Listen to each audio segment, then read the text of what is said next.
2016-17 সাল হতে পারে আনুমানিক।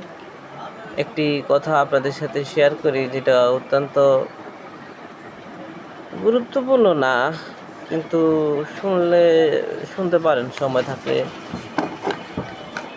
আমার মামাতো ভাই ও তার বন্ধু এখানে থাকতো। তখন হঠাৎ করে মামাতো ভাই ফলমল গ্রুপে চাকরি করত।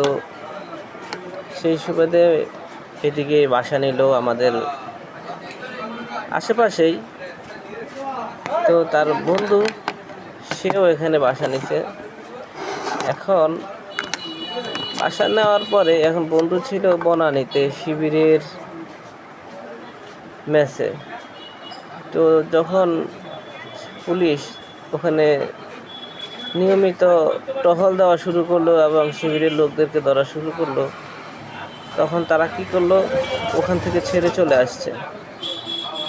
ওখান থেকে ছেড়ে যে যার মতো করে সবাই চলে গেছে। তো আমার ভাই, মামাতো ভাইয়ের বন্ধু, সেও কিন্তু আমাদের এখানে চলে আসলো।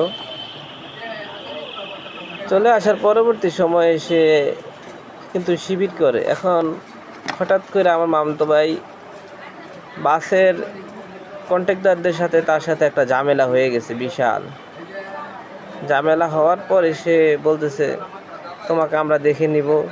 বাসওয়ালা বলতেছে, তোমারও আমরা দেখে নিব। এমন এক অবস্থায় সে কয়েকজনের ফোন দিছে, কেউ ফোন ধরে নাই। এমন এক সময় তার বন্ধুকে ফোন দিল। বন্ধু আমাদের বাসায় থাকতো, আমরা সবাই মিলে একসাথে থাকতাম তখন।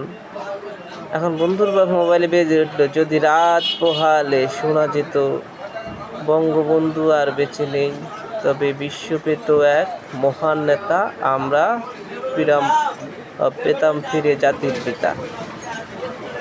এই গানটি যখন বাজতেছিল তার মোবাইলে, তখন বাস কন্ডাক্টর তো ভাই ভাই ভাই ভাই কইরা বলতেছিল যে আমার মামাতো ভাই এসে বলতেছিল যে কথাটা, যে তাকে খুব আতঙ্কিত হয়ে গেছে তারা, যে সে এত বড় একটা নেতার সাথে বেয়াদবি করে ফেলাইছে, নেতার আত্মীয়। এখন তো তাদের খবর আছে।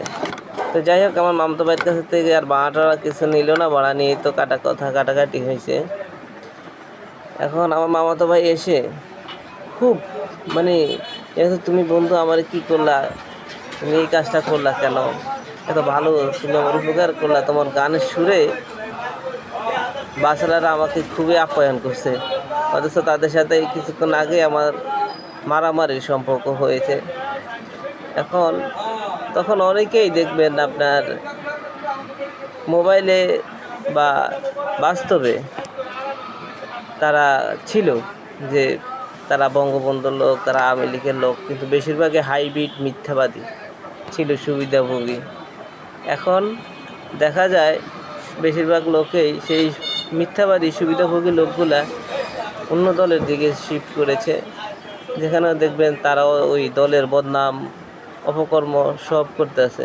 আর যারা প্রকৃত দলপ্রেমী আসলে তারা এখন এক গড়া হয়ে গেছে, মনে করেন তাদের গুরুত্বটা খুবই কমে যাইতেছে দিন দিন।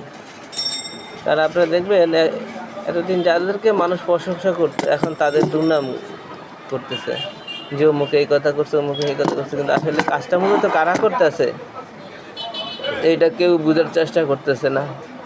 ধন্যবাদ, সবাই ভালো থাকবেন, আল্লাহ হাফেজ।